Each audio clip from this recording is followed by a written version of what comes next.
Well, as I said, in sort of 5 or 6 minutes, not a bad list, proving my comment about the wisdom in the room.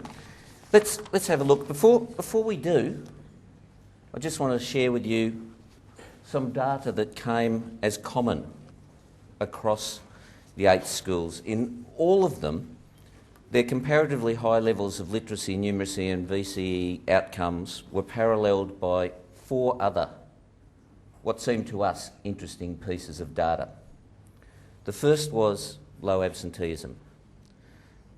Much lower levels of absenteeism than schools in their SFO band. In most cases, they actually had levels of attendance that put them in the top echelons of the state. So all of those schools succeed in getting most kids to school most of the time.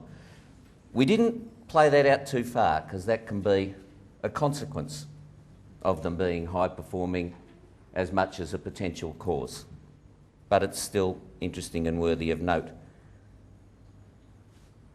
Now, their high staff opinion was interesting because it wasn't necessarily high in all categories. And some of the aspects of morale and things like that were concerning some of the principals, or views about workload, the sort of things that you all would have experienced. But what was universally high was their view of the kids' capacity and motivation to learn.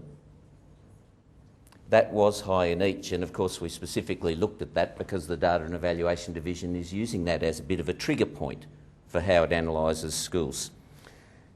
Similarly, student opinion of the 3 key teaching and learning variables that in the opinion survey, the teacher effectiveness, teacher empathy and stimulating learning, was in the top 50% of the state as a whole in each case, and often well into that top 50%. And then importantly, for the secondaries, levels of real retention that were actually well above comparable SFO schools, and again, in the top, above the average level of the state. And that was very important to us because we had to actually find out whether they were achieving their high results in secondary by getting rid of kids. And in fact, they weren't, because their real retention actually exceeded the real retention of comparable schools.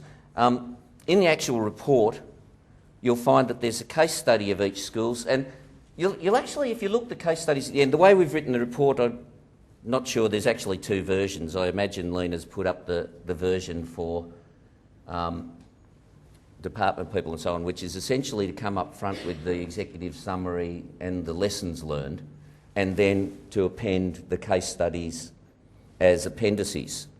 Partly I preferred the idea of getting people to have to read the case studies first and then work out the lessons, but it was correctly pointed out to me that there'd be a whole lot of people in positions of power who'd never read the report. So it's better to put the case studies at the end. But if you get the chance, look at some of the case studies, because there's some terrific ideas. Just to give you a tiny flavour of 2 or 3 that really appealed to me. One school, for example, I think it's a terrific idea. For every leadership position in the school has an understudy to actually work with the leader to develop capacity, not to say that that will become their leadership role, because there might be a different leadership vacancy that will emerge, but to ensure sustainability to learn about leadership. Terrific idea, I thought. One school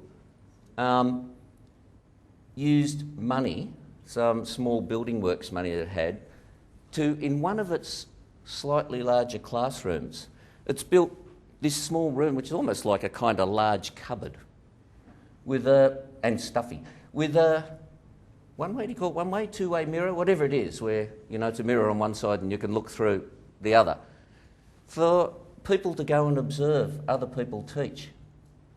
And then they've rostered it, and they've reached this kind of point where 2 things interesting to happen. First, people are actually rostering themselves on to both teach and be observed, and to observe more than what the school expects, because it has an expectation everyone does it.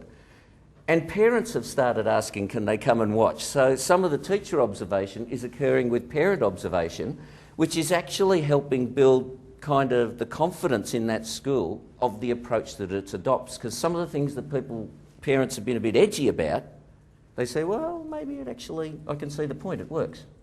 So there's another one. And one that I really liked in one of the secondaries was they actually set up what they called a work ethic committee, which actually produces guidelines, activities and all the rest of it to improve the work ethic of students and staff. I just thought psychologically setting up a work ethic committee is just a really smart idea. So there's lots of lovely little ideas.